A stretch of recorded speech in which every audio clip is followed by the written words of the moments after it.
Friends, welcome back to my YouTube channel. ಯಾರೆಲ್ಲ ನಮ್ಮ ಚಾನಲ್ನ ಸಬ್ಸ್ಕ್ರೈಬ್ ಮಾಡದೆ ನೋಡ್ತಾ ಇದ್ದೀರಾ, ಪ್ಲೀಸ್ ಸಬ್ಸ್ಕ್ರೈಬ್ ಮಾಡಿ ಸಪೋರ್ಟ್ ಮಾಡಿ ಫ್ರೆಂಡ್ಸ್. ಭಾಗ್ಯಲಕ್ಷ್ಮಿ ಧಾರಾವಾಹಿಯ ನಾಳಿನ ಸಂಚಿಕೆಯಲ್ಲಿ ಏನಾಗುತ್ತೆ ಅಂತ ನೋಡೋಣ ಬನ್ನಿ. ಸಂಚಿಕೆಯ ಶುರುವಿನಲ್ಲಿ ಊಟನೆಲ್ಲ ಪ್ಯಾಕ್ ಮಾಡಿಕೊಂಡು ಭಾಗ್ಯ ಹಾಗೆ ಆರ್ಡ್ರ್ ಕೊಟ್ಟಿರೋ ಕಡೆ ಅಡ್ರೆಸ್ ಹುಡುಕೊಂಡು ಅಡ್ರೆಸ್ಗೆ ಭಾಗ್ಯ ತಲುಪ್ತಾಳೆ. ಇದೇನಿದು ಫಂಕ್ಷನ್ ಇದೆ ಅಂತ ಊಟ ಆರ್ಡ್ರ್ ಮಾಡಿದ್ರು, ಇಲ್ಲಿ ನೋಡಿದ್ರೆ ಯಾರು ಕಾಣಿಸ್ತಾ ಇಲ್ವಲ್ಲ ಅಂತ ಭಾಗ್ಯ ಮನೆ ಹತ್ರ ನೋಡಿ ಗಾಬರಿ ಆಗ್ತಾಳೆ. ಸರಿ, ಈಗೇನು ಮಾಡೋದು ಅಂತ ಹೇಳಿ ಅವರ ನಂಬರ್ ನನ್ನ ಹತ್ರ ಇದೆಯಲ್ವಾ, ಅವರಿಗೆ ಕಾಲ್ ಮಾಡಿ ಕೇಳೋಣ.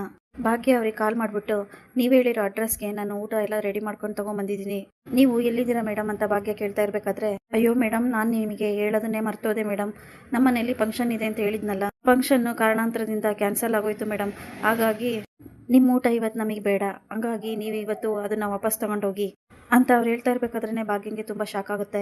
ಏನು ನೀವು ಈಗ ಮಾತಾಡ್ತಾ ಇದ್ದೀರಾ, ಊಟ ಎಲ್ಲ ರೆಡಿ ಮಾಡಿ ನಾನು ಇಲ್ಲಿಗೆ ತೊಗೊಂಬಂದ್ಮೇಲೆ ನೀವಿಲ್ಲ ಕ್ಯಾನ್ಸಲ್ ಆಗಿದೆ ಅಂತ ಹೇಳಿದ್ರೆ ಇಷ್ಟೊಂದು ಊಟನ ನಾನು ತೊಗೊಂಡೋಗಿ ಏನು ಮಾಡೋಕ್ಕಾಗುತ್ತೆ? ಆಲ್ರೆಡಿ ನಾನು ನಿಮಗೆಲ್ಲ ಹೇಳ್ಬಿಟ್ಟಿದ್ದೀನಿ, ದುಡ್ಡಿನ ಎಮರ್ಜೆನ್ಸಿ ಬೇರೆ ನನಗೆ ಜಾಸ್ತಿ ಇದೆ, ದುಡ್ಡು ಕರೆಕ್ಟಾದ ಟೈಮಿಗೆ ನನಗೆ ಬೇಕು ಅಂತ ನಿಮಗೆಲ್ಲ ಹೇಳಿದ್ದೆ, ಆದರೆ ನೀವು ಈಗ ನೋಡಿದ್ರೆ ಊಟನೇ ಬೇಡ ಅಂತ ಹೇಳ್ತಾ ಇದ್ದೀರಲ್ಲ, ಇಷ್ಟೊಂದು ಅಡುಗೆನ ತೊಗೊಂಡು ನಾನು ಏನು ಮಾಡೋಕ್ಕಾಗುತ್ತೆ?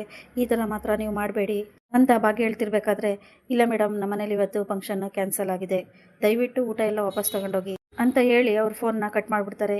ಈ ಕಡೆ ಭಾಗ್ಯನ್ಗೆ ತುಂಬ ಬೇಜಾರಾಗುತ್ತೆ. ಅಯ್ಯೋ ದೇವ್ರೆ, ನಾನು ಏನು ಮಾಡಲಿ, ಗುಂಡನ ಫೀಸ್ ಕಟ್ಟೋಕ್ಕೆ ಇವತ್ತು ಲಾಸ್ಟ್ ಡೇಟ್ ಬೇರೆ, ನನ್ನ ಹತ್ರ ಇರೋ ದುಡ್ಡಲ್ಲಿ ರೇಷನ್ ಎಲ್ಲ ತೊಗೊಂಬಂದ್ಬಿಟ್ಟು ಅಡುಗೆ ಮಾಡಿ ತೊಗೊಂಬಂದ್ರೆ ಇವ್ರು ನೋಡಿದ್ರೆ ಇವಾಗ ಊಟನೇ ಬೇಡ ಕ್ಯಾನ್ಸಲ್ ಅಂತ ಹೇಳ್ತಾ ಇದ್ದಾರೆ, ನಾನು ಏನು ಮಾಡಲಿ? ಇಷ್ಟೊಂದು ಊಟನ ನಾನು ಇವಾಗ ಏನು ಮಾಡಲಿ ದೇವ್ರೆ, ಇವತ್ತು ಗುಂಡಣ್ಣನ ಫೀಸ್ ಕಟ್ಟೋಕ್ಕೆ ಲಾಸ್ಟ್ ಡೇಟು, ನಾನು ಏನು ಮಾಡಲಿ ಅಂತ ಭಾಗ್ಯ ಅಲ್ಲೇ ನಿಂತ್ಕೊಂಡು ತಲೆ ಮೇಲೆ ಕೈ ಹೊತ್ಕೊಂಡು ಯೋಚನೆ ಮಾಡ್ತಾ ಇರ್ತಾಳೆ. ಆಗ ಅಲ್ಲಿಗೆ ಶ್ರೇಷ್ಠ ಬಂದು, ಛೇ ಭಾಗ್ಯ, ಯಾಕೆ ಏನಾಯ್ತು ಭಾಗ್ಯ, ಯಾಕೆ ಇಷ್ಟೊಂದು ಟೆನ್ಷನಲ್ಲಿ ಇದೆಯಾ? ಊಟ ಎಲ್ಲ ತೊಗೊಂಡು ಬಂದರೆ ಅವ್ರ ಆರ್ಡರ್ ಕ್ಯಾನ್ಸಲ್ ಮಾಡಿಬಿಟ್ರಾ? ಅವರು ಊಟನ ಬೇಡ ಅಂತ ಹೇಳಿದ್ರ ಭಾಗ್ಯ? ಪಾಪ ನೀನು ಬೇರೆ ನಿನ್ನ ಮಗನ ಸ್ಕೂಲ್ ಫೀಸ್ ಕಟ್ಟಕ್ಕಿಟ್ಟಿರೋ ದುಡ್ಡಲ್ಲಿ ಊಟ ರೆಡಿ ಮಾಡ್ಕೊಂಬಂದಿದೀಯಾ? ಪಾಪ ಈ ಆರ್ಡ್ರ್ ಏನಾದರೂ ಕ್ಯಾನ್ಸಲ್ ಆಗಿಬಿಟ್ರೆ ನಿನಗೆ ತನ್ಮಯಿ ಫೀಸ್ ಕಟ್ಟೋಕ್ಕೆ ಏನೂ ಇರಲ್ಲ ಅಲ್ವಾ ನಿನ್ನ ಹತ್ರ ದುಡ್ಡು? ಫೀಸ್ ಕಟ್ಟೋಕ್ಕೆ ತುಂಬಾ ಕಷ್ಟ ಆಗುತ್ತಲ್ವ ಭಾಗ್ಯ, ಏನು ಮಾಡ್ತೀಯಾ ಭಾಗ್ಯ ನೀನು ಮುಂದೆ ಅಂತ ಶ್ರೇಷ್ಠ ಹೇಳ್ತಿರ್ಬೇಕಾದ್ರೆ ಈ ಮಾತನ್ನೆಲ್ಲ ಕೇಳಿಸ್ಕೊಂಡು ಭಾಗ್ಯ ಶಾಕ್ ಆಗಿ, ಅಂದರೆ ಇದ್ರಿಂದಿರೋದು ನೀನಾ ಅಂತ ಭಾಗ್ಯ ಕೇಳ್ತಾಳೆ. ಹೌದು ಭಾಗ್ಯ, ಕರೆಕ್ಟಾಗಿ ಗೆಸ್ ಮಾಡಿದೀಯ ನೋಡು, ಈಗ ನಿನಗೆ ಈ ಆರ್ಡ್ರ್ ಕೊಟ್ಟಿದ್ದು ಬೇರಾರೋ ಅಲ್ಲ, ನನ್ನ ಫ್ರೆಂಡ್ ಜೊತೆ ಸೇರ್ಕೊಂಡು ನಾನೇ ನಿನ್ನನ್ನು ಬಕ್ರ ಮಾಡಿರೋದು. ಹಿಂಗೆ ನೀನು ಇವಾಗ ಹೊಸ ಬಿಸ್ನೆಸ್ ಶುರು ಮಾಡಿ ಅದರಿಂದ ಲಾಭ ಮಾಡೋದಲ್ದಲೆ ಮನೆಯೆಲ್ಲ ನಿಭಾಯಿಸಕ್ಕೆ ಬೇರೆ ಹೊರಟಿದ್ಯಾ? ನೋಡ್ ಭಾಗ್ಯ, ನನಗೆ ತಾಂಡವ್ ಖುಷಿ ಮುಂದೆ ಬೇರೆ ಏನೂ ಇಲ್ಲ, ನೀನು ತಾಂಡವ್ ಮುಂದೆ ಗೆಲ್ಲೋಕ್ಕೆ ನಾನಂತೂ ಯಾವತ್ತೂ ಬಿಡಲ್ಲ ಭಾಗ್ಯ. ಹೀಗೆ ಪ್ರತಿ ಸರಿನೂ ನೀನೇನೇ ಕೆಲಸ ಮಾಡೋಕ್ಕೋದ್ರೂ ಅದಕ್ಕೆ ಕಲ್ಲಾಕಕ್ಕೆ ನಾನು ಮಾತ್ರ ರೆಡಿ ಇರ್ತೀನಿ. ನನಗೆ ತಾಂಡವ್ ಹೇಳ್ದ, ನೀನು ಮಾತ್ರ ಸ್ಕೂಲ್ ಫೀಸ್ ಕಟ್ಟಿ ಗೆಲ್ಲಕ್ಕೆ ಹೊರಟಿದ್ಯಾ ಅಂತ, ಅದಕ್ಕೆ ನಾನು ಅವನ ಮುಂದೆನೇ ಹೇಳ್ಬಿಟ್ಟು ಬಂದಿದ್ದೀನಿ, ನಿನ್ನನ್ನು ಮಾತ್ರ ಸ್ಕೂಲ್ ಫೀಸ್ ಕಟ್ಟಿ ತಾಂಡವ್ ಮುಂದೆ ಗೆಲ್ಲಕ್ಕೆ ನಾನು ಯಾವತ್ತೂ ಬಿಡಲ್ಲ ಅಂತ. ಹಾಗಾಗಿ ನಾನು ಇವತ್ತು ಆರ್ಡ್ರ್ ಕೊಡೋ ಥರ ಮಾಡಿಬಿಟ್ಟು ಅದನ್ನು ಕ್ಯಾನ್ಸಲ್ ಮಾಡಿಸ್ದೆ. ನೀನು ಸ್ಕೂಲ್ ಫೀಸ್ ಕಟ್ಟೋಕ್ಕೆ ಅಂತ ಇಟ್ಕೊಂಡಿರೋ ದುಡ್ಡನ್ನೆಲ್ಲ ನಾನು ಹೇಗೆ ಖಾಲಿ ಮಾಡಿಬಿಟ್ಟೆ ಅಂತ ನೀನೇ ನೋಡು.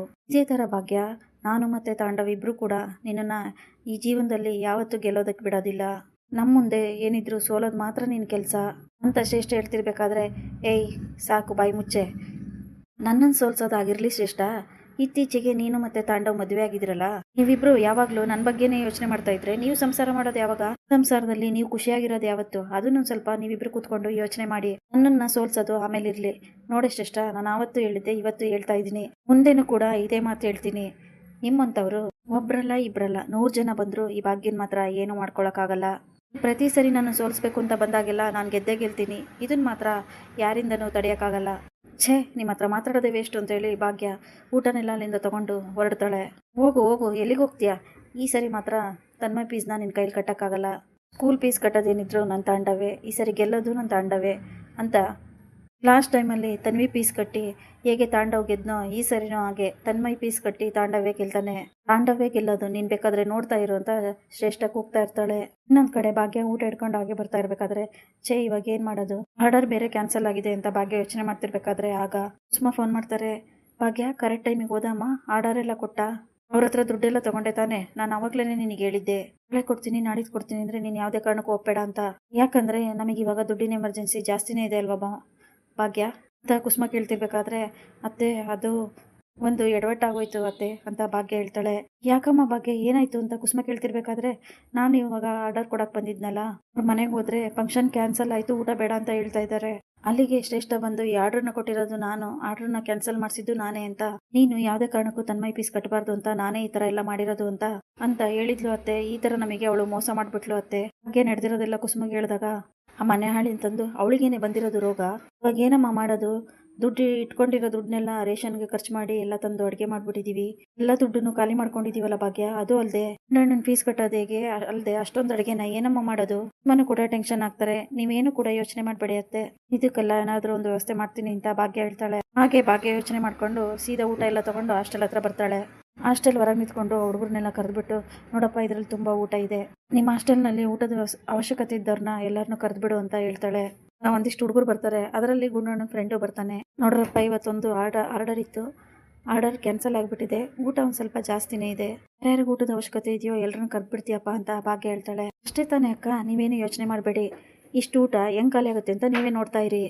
ಆಗ ಹಾಸ್ಟೆಲ್ನಲ್ಲಿರೋ ಹುಡುಗರೆಲ್ಲ ಬಂದ್ಬಿಟ್ಟು ಭಾಗ್ಯನ ಊಟ ಎಲ್ಲ ಖಾಲಿ ಮಾಡ್ತಾರೆ. ಹಾಗೆ ಭಾಗ್ಯನ ಕೈಗೆ ಒಂದು ಸ್ವಲ್ಪ ದುಡ್ಡು ತೊಗೊಂಬಂದು ಕೊಡ್ತಾರೆ. ಆಗ ಭಾಗ್ಯನಿಗೆ ತುಂಬ ಖುಷಿ ಆಗುತ್ತೆ. ಈಗ ಊಟನೂ ವೇಸ್ಟ್ ಆಗಲಿಲ್ಲ, ಹಾಗೆ ಗುಂಡಣ್ಣನ ಫೀಸ್ ಕಟ್ಟೋಕ್ಕೆ ದುಡ್ಡು ಕಲೆಕ್ಟ್ ಆಗಿದೆ, ಹೇಗಾದರೂ ಮಾಡಿ ಬೇಗ ಹೋಗಿ ಫೀಸ್ ಕಟ್ಬಿಡೋಣ. ಭಾಗ್ಯ ಸ್ಕೂಲಿಗೆ ಬಂದ್ಬಿಟ್ಟು ಫೀಸ್ ಏನೇನಿದೆ ಅದನ್ನೆಲ್ಲ ಕಟ್ಟಿಬಿಡ್ತಾಳೆ. ಈ ಕಡೆ ತಾಂಡವ್ ತುಂಬ ಖುಷಿಯಾಗಿರ್ತಾನೆ. ಇವತ್ತೆಂಗೂ ಶ್ರೇಷ್ಠ ಹೇಳಿದಾಳೆ, ಎಮ್ಮೆ ಭಾಗ್ಯ ಹೇಗಿದ್ರು ಇವತ್ತು ಫೀಸ್ ಕಟ್ಟೋಕ್ಕೆ ಹೋಗಲೇಬಾರ್ದು ಅಂತ ಆ ಥರ ಪ್ಲ್ಯಾನ್ ಮಾಡಿದ್ದೀನಿ ಅಂತ ಶ್ರೇಷ್ಠ ಹೇಳಿದಾಳೆ.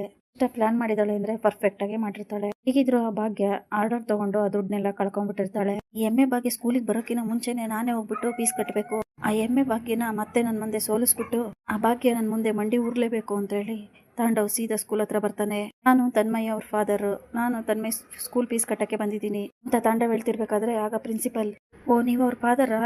ತನ್ಮಯ್ ಫೀಸು ಆವಾಗಲೇ ಪೇ ಆಗಿದೆ, ಯಾಕೆ ನಿಮಗೆ ಗೊತ್ತಿರಲಿಲ್ವಾ ಅಂತ ಪ್ರಿನ್ಸಿಪಲ್ ಹೇಳ್ತಾರೆ. ಆಗ ತಾಂಡವ್ ಶಾಕ್ ಆಗಿ ಹೊರಗಡೆ ಬಂದು ನಿಂತ್ಕೊಂಡು, ಅಯ್ಯೋ ತನ್ಮಯ್ ಫೀಸ್ ಆಗಲೇ ಪೇ ಆಗಿದೆಯಾ? ಎಮ್ಮೆ ಭಾಗ್ಯಂಗೆ ಕಟ್ಟಕ್ಕೆ ದುಡ್ಡಿಲ್ಲ ಅನ್ನೋ ಥರ ಮಾಡ್ತೀನಿ ಅಂತ ಶ್ರೇಷ್ಠ ಬೇರೆ ಹೇಳಿದಾಳೆ. ಹಾಗಾದರೆ ತನ್ಮಯ್ ಫೀಸ್ನ ಕಟ್ತವ್ರು ಯಾರು ಅಂತ ತಾಂಡವ್ ಯೋಚನೆ ಮಾಡ್ತಾ ಇರ್ತಾನೆ. ಆಗ ತಾಂಡವ್ ಬೆನ್ನಿಂದೆ ಭಾಗ್ಯ ಬಂದು ನಿಂತ್ಕೊಂಡು, ಏನು ತಾಂಡವ್ ಅವರೇ, ತನ್ಮಯ್ ಫೀಸ್ ಯಾರು ಕಟ್ಟಿದ್ರು ಅಂತ ಯೋಚನೆ ಮಾಡ್ತಾ ಇದ್ದೀರಾ? ಅದು ಬೇರೆ ಯಾರು ಕಟ್ಟಿಲ್ಲ, ನಾನೇ ಈ ಎಮ್ಮೆ ಭಾಗ್ಯ ದಡ್ಡಿ ಭಾಗ್ಯನೇ ಕಟ್ಟಿರೋದು. ನೀನು ಕಟ್ತಾ? ನೀನು ಹೇಗೆ ಕಟ್ತೆ ಅಂತ ತಾಂಡವ್ ಶಾಕಿಂದ ಕೇಳ್ತಾನೆ. ನಾನು ಹೇಗೋ ಕಟ್ತೆ, ಅದೆಲ್ಲ ನಿಮಗೆ ಬೇಡ. ನೀವು ಮತ್ತೆ ಶ್ರೇಷ್ಠ ಅಷ್ಟೇ ಪ್ಲಾನ್ ಮಾಡಿದ್ರು ಕೂಡ ಈ ಭಾಗ್ಯನ ಏನು ಮಾಡ್ಕೊಳಕ್ಕಾಗಲ್ಲ, ಅದನ್ನ ನೀವು ಫಸ್ಟ್ ತಿಳ್ಕೊಬೇಕು ಅಂತ ಭಾಗ್ಯ ಹೇಳ್ತಾಳೆ. ಆಗ ತಾಂಡವ್ ಶಾಕ್ ಆಗಿ, ಈ ಶ್ರೇಷ್ಠ ಏನೋ ಮಾಡೋಕ್ಕೋಗಿ ಎಲ್ಲ ಕಡೆನೂ ನನ್ನ ಮರ್ಯಾದೆನೇ ಕಳೀತಾಳೆ ಅಂತ ಹೇಳಿ ತುಂಬ ಕೋಪ ಮಾಡ್ಕೊಳ್ತಾನೆ. ಇಲ್ಲಿಗೆ ಈ ಸಂಚಿಕೆ ಮುಕ್ತಾಯವಾಗುತ್ತದೆ. Thanks for watching.